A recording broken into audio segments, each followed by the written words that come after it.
दोस्तों, मैं हूं अभिषेक। आज आपके लिए लेकर आया हूं क्लास 9 चैप्टर फर्स्ट है आपका what is democracy and by democracy political. ये फर्स्ट चैप्टर है, उसके कुछ MCQs लेकर के आया हूं। तो चलिए दोस्तों, वीडियो को शुरू करते हैं। पहला क्वेश्चन है आपके सामने, is a form of government in which the rulers are elected by the people. Government की ऐसी फॉर्म जिसमें रूलर को किसके द्वारा चुना जाता है? लोगों के द्वारा चुना जाता है। तो पहला ऑप्शन दे रखा है इसमें डिक्टेटरशिप। क्या डिक्टेटरशिप में चुना जाता है? नहीं, पहला ऑप्शन गलत हो जाएगा। दूसरा नॉन डेमोक्रेटिक गवर्नमेंट, ये भी गलत हो जाएगा। तीसरा मोनार्ची, मोनार्ची ये भी गलत हो जाएगा। चौथा है डेमोक्रेसी, हाँ डेमोक्रेसी में चुना जाता है। तो आपका आंसर कौन सा सही हो जाएगा? इसका ऑप्शन नंबर 4 इसका करेक्ट आंसर होगा। चलिए आगे बढ़ते हैं। दूसरा क्वेश्चन है आपका, how does the definition of democracy help us. मतलब डेमोक्रेसी की डेफिनेशन ऊपर हमने पढ़ी थी, वो डेफिनेशन ही थी कि democracy is a form of government in which the rulers are elected by the people. तो ये जो डेफिनेशन है ये हमको क्या बताती है, हम इससे किस तरीके के निर्णय ले सकते हैं? तो देखिए पहला ऑप्शन है आपके सामने, to separate democracy from forms of government that are clearly not democratic. बिल्कुल सही ऑप्शन है कि हम जो क्लियरली नॉट डेमोक्रेटिक गवर्नमेंट है हम उसको इस डेफिनेशन के आधार पर उसको अलग कर सकते हैं। दूसरा ऑप्शन है, पहला ऑप्शन तो सही हो जाएगा इसका। दूसरा है so that we can get voting rights. नहीं, ये कोई लॉजिक नहीं है इससे, तो दूसरा गलत हो जाएगा। तीसरा है to figure out what lies in a democracy, ये भी ऑप्शन आपका इनकरेक्ट हो जाएगा। चौथा डी, ये भी इनकरेक्ट। तो आपका सही कौन सा होगा? क्वेश्चन नंबर 2, ऑप्शन नंबर 1 सही हो जाएगा। चलिए दोस्तों आगे बढ़ते हैं। क्वेश्चन नंबर 3 है आपके सामने, how were the rulers of Myanmar elected. Myanmar के जो रूलर थे उनको किस प्रकार इलेक्ट किया गया? तो पहला है आपके सामने डिक्टेटरशिप, नहीं है, गलत। दूसरा है बाय द पीपल, ये भी गलत। तीसरा है those who happen to be in control of the army becomes the ruler. तो ये आपका ऑप्शन नंबर C सही हो जाएगा इसका। ओके, आपकी NCERT के बुक में बिल्कुल डिटो की डिटो ये लाइन दे रखी है, बिल्कुल आप देखिए। क्वेश्चन नंबर 4 की ओर आगे बढ़ते हैं। क्या है क्वेश्चन नंबर 4? देखिए, how are the rulers of Saudi Arab elected. Saudi Arab के रूलर को आप किस प्रकार इलेक्ट किया गया? तो आपका आंसर क्या होगा? देखिए दोस्तों, देखते हैं। पहला ऑप्शन क्या है? बाय द पीपल, लोगों के द्वारा। नहीं, पहला ऑप्शन आपका बिल्कुल गलत हो जाएगा। ओके, दूसरा है रूलर ऑफ द आर्मी, ये भी गलत हो जाएगा। तीसरा है because they happen to be born in the royal family, इसकी वजह से। आपका ऑप्शन नंबर C सही हो जाएगा। बढ़ते हैं आगे दोस्तों, आगे बढ़ते हैं। 5वां question, We would end up calling almost every government that holds an election a democracy। मतलब कि क्वेश्चन क्या करा वो समझिए कि we would end up calling almost every government that holds an election democracy, that holds an election demo। तो आपका इसका ऑप्शन नंबर A सही हो जाएगा। यस, कौन सा ऑप्शन सही हो जाएगा आपका? इसका पहला, हाँ। क्या हो जाएगा? एंड हो जाएगा, मतलब हम नहीं कह सकते। ओके, फिर है आपका question number 6, which officials must be elected for any government to be called a democracy. Which official मतलब किस प्रकार के जो मतलब कार्यालय में काम करते हैं, किस प्रकार के लोग must be elected for any government to be called a democracy. Okay, तो पहला ऑप्शन देखिए, certain people from different constituencies passing the criteria to be elected, option number A बिल्कुल करेक्ट हो जाएगा आपका। दूसरा, any adult of the country, no, ये गलत है। तीसरा, only bureaucratics, option number C भी गलत। चौथा, हेड ऑफ डिफरेंट ऑर्गेनाइजेशन, ये भी गलत। तो आपका ऑप्शन नंबर क्वेश्चन नंबर 6 का कौन सा आंसर सही हो जाएगा? Option number A। आगे बढ़ते हैं। चलिए देखिए 7वां question, in Pakistan general Pervez Musharraf led a military coup in. उसने पाकिस्तान में जनरल परवेज मुशर्रफ ने मिलिट्री कॉप का लीड कब किया, नेतृत्व किस ईयर में किया? तो आपको ऑप्शन नंबर ए 1999 सही हो जाएगा। बढ़ते हैं आगे क्वेश्चन नंबर 8 की ओर। क्या कह रहा है देखिए, he overthrew a democratically elected government and declared himself the chief executive of the country. मतलब कौन है जिसने अपने आप को कंट्री का चीफ एग्जीक्यूटिव घोषित कर दिया और बाद में उसने क्या किया, लेटर बाद में ही change his designation to president, और बाद में उसने अपने डेजिग्नेशन अपना पद बदल लिया। कौन सी पोस्ट पर पहुंच गया, प्रेसिडेंट की पोस्ट पर इन 2002 में। तो वो प्रेसिडेंट कौन सा है, पाकिस्तान का। तो आपका ऑप्शन नंबर है जनरल परवेज मुशर्रफ सही आंसर हो जाएगा, उन्होंने ही ऐसा किया था। ओके, आगे बढ़ते क्वेश्चन नंबर 9 की तरफ। In a democracy the final decision must rest with. Democracy में फाइनल डिसीजन, जो अंतिम निर्णय लेने की शक्ति किसके पास होनी चाहिए? The officials head, the monarchs, किसके पास होनी चाहिए? Dooj elected by the people, उनके पास होनी चाहिए जिनको किसने चुना है, लोगों ने चुना है। यदि वो निर्णय ले रहे हैं तब तो हम कहेंगे कि हाँ भाई वास्तव में डेमोक्रेसी है, वरना नहीं है। आगे बढ़ते हैं क्वेश्चन नंबर 10 की ओर। In China elections are regularly held after, in China elections are regularly held after every dash years for electing the country's parliament. Country की पार्लियामेंट को चुनने के लिए, पार्लियामेंटों के उसको चुनने के लिए चाइना में हर कितने वर्ष के बाद चुनाव होते थे या होते हैं? तो कितने वर्ष के बाद? हर 5 साल के बाद। ऑप्शन नंबर बी करेक्ट हो जाएगा 10th का आपका। बढ़ते हैं क्वेश्चन नंबर 11 की तरफ। देखिए, what is the Chinese parliament called. China की पार्लियामेंट का क्या नाम है, क्या कहते हैं?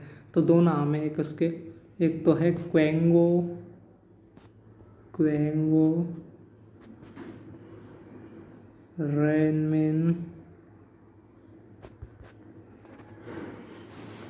रेनमिन दाओई तुही, ओके कुछ ऐसा नाम है। और दूसरा है आपका नेशनल पीपल्स कांग्रेस। ओके, और ये चाइनीज कम्युनिस्ट पार्टी है, तो वहाँ की पार्टी है the communist party of China, ये भी गलत है। डी पीपल्स कांग्रेस, ये तीनों आपके गलत हो जाएंगे। तो 11th का कौन सा आंसर सही हुआ? ए। बढ़ते हैं आगे 12।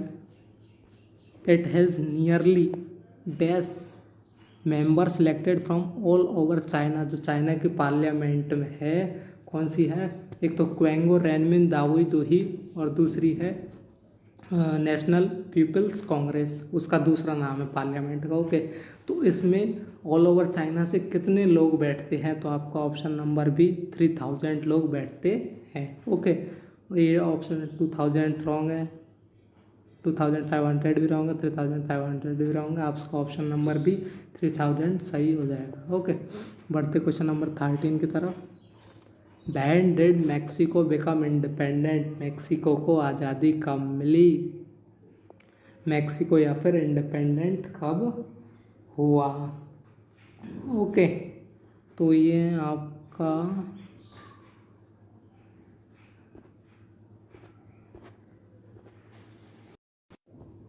तो दोस्तों इसमें ये मैक्सिको की जगह गलत है, इसकी जगह आएगा जिम्बाब्वे। ओके दोस्तों, ये गलत हो गया है, तो इसका ऑप्शन नंबर सी करेक्ट हो जाएगा। 1918 में जिम्बाब्वे को इंडिपेंडेंट मिली थी, या फिर जिम्बाब्वे को स्वतंत्रता मिली थी। ओके, ये आपका हो गया। बढ़ते क्वेश्चन नंबर 14 की ओर। Mexico holds election after every dash years to elect its president. तो अपने प्रेसिडेंट को चुनने के लिए मैक्सिको में हर कितने साल के बाद चुनाव होते हैं? तो ऑप्शन नंबर सी हर 6 साल के बाद उसमें चुनाव होते हैं। Okay, question number 15। Question number 15 very very important. देखिए, which countries has never been under a military or dictators rule.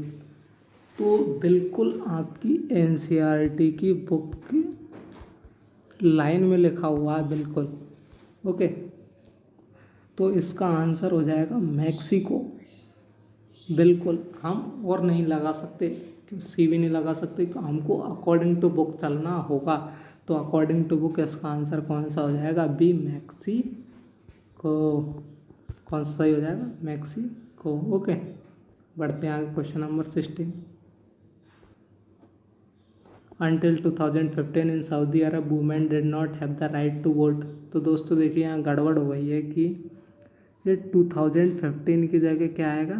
Blank space आएगा। ओके, तो उसके हिसाब से इसका ऑप्शन नंबर सी 2015 सही हो जाएगा।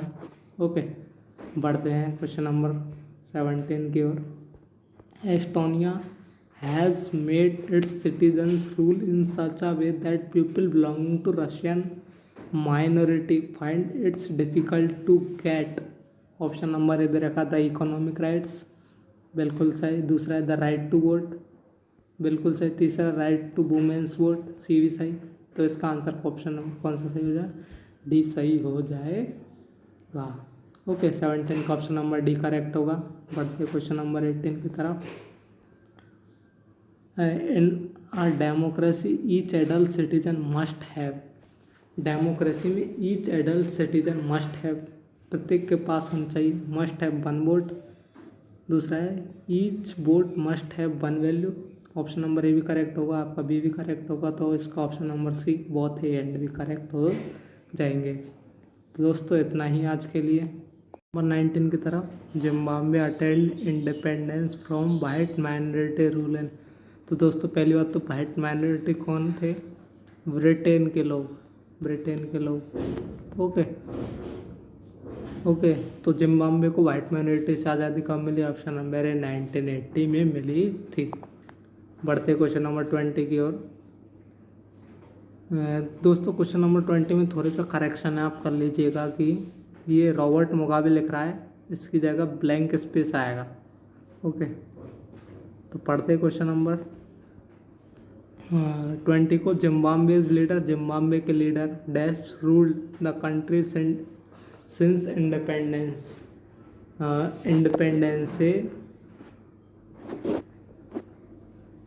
इंडिपेंडेंस से उसको जिम्बाब्वे था, उसको किसने रूल किया था? तो ऑप्शन नंबर है रॉबर्ट मुगाबे जी ने रूल किया था।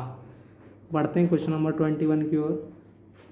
Over the years Mugabe's government change the constitution dash times to increase the power of the president. तो दोस्तों आपकी बुक में कोई फिक्स टाइम इंटरवल नहीं दिया गया है कि उन्होंने इतनी बार किया था। ओके, तो इसमें और इसके लिए आपको ऑप्शन नंबर सी करेक्ट हो जाएगा। सेवरल टाइम्स, बहुत बार उन्होंने जो जिम्बाब्वे का कॉन्स्टिट्यूशन था उसको बदलने का प्रयास किया। ओके, बढ़ते हैं क्वेश्चन नंबर 22 की ओर। दोस्तों ध्यान से देखिएगा, क्वेश्चन नंबर 22 बहुत ही अच्छा क्वेश्चन है। What kind of operation did Mugabe give his people. बहुत इंपॉर्टेंट क्वेश्चन। देखिए तो क्वेश्चन समझा देता हूँ आपको पहले। What kind of operation did Mugabe give his people, मतलब जब मुगाबे जी प्रेसिडेंट थे जिम्बाब्वे के, तो वहाँ पर लोग किस प्रकार की यातनाएं देते थे लोगों को। ओके, लोग उनसे किस प्रकार परेशान थे। तो देखिए ऑप्शन नंबर है opposition party workers were arrest and then meeting disrupted, बिल्कुल सही। ऑप्शन नंबर ए करेक्ट हो जाएगा आपका। दूसरा है public protest and demonstration against the government were declared illegal, बिल्कुल सही है। ऑप्शन नंबर बी भी करेक्ट है। Option number C there was a law that limited the right to criticise the president, option number C भी correct है। फिर आपका option number D, तो ऑप्शन नंबर डी आपका बिल्कुल करेक्ट हो जाएगा। बढ़ते हैं क्वेश्चन नंबर 23 की तरफ। When was Mugabe forced out of his office. Mugabe ji को या फिर जिम्बाब्वे के प्रेसिडेंट रॉबर्ट मुगाबे को उनके ऑफिस से कब बाहर किया गया? तो ऑप्शन नंबर भी 2017 में। ओके, बढ़ते हैं क्वेश्चन नंबर 24 की ओर।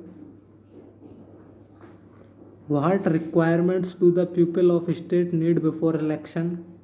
देखिए a they should be free to think, बिल्कुल सही है कि उनको फ्री टू थिंक मतलब फ्री टू थिंक होना चाहिए। ओके, दूसरा है टू हैव ओपिनियंस, उनको मत रखने का अधिकार होना चाहिए, बिल्कुल सही है। टू फॉर्म एसोसिएशन, सी भी सही है। तो इसके हिसाब से ऑप्शन नंबर डी इसका करेक्ट हो जाएगा।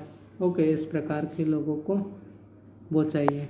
Okay, question number 25, what requirement do the people of state need after election. Election के बाद लोगों को किस प्रकार की रिक्वायरमेंट होती हैं, तो देखिए ऑप्शन नंबर है एवरी ऑफिस बियरर है सर्टेन राइट्स, मतलब कुछ राइट्स होने चाहिए।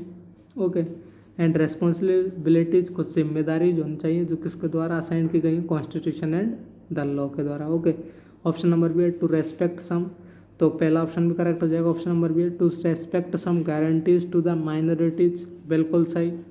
Option number C each of this is accountable not only to the people but also to other independent official. Question number C भी आपका बिल्कुल करेक्ट हो जाएगा और ऑप्शन नंबर डी भी आपका करेक्ट हो जाएगा। Okay, option number D all of the above ये भी करेक्ट है आपका। क्वेश्चन नंबर 26 की ओर बढ़ते हैं। A democratic government rules with in limit set bye constitution law and citizens right.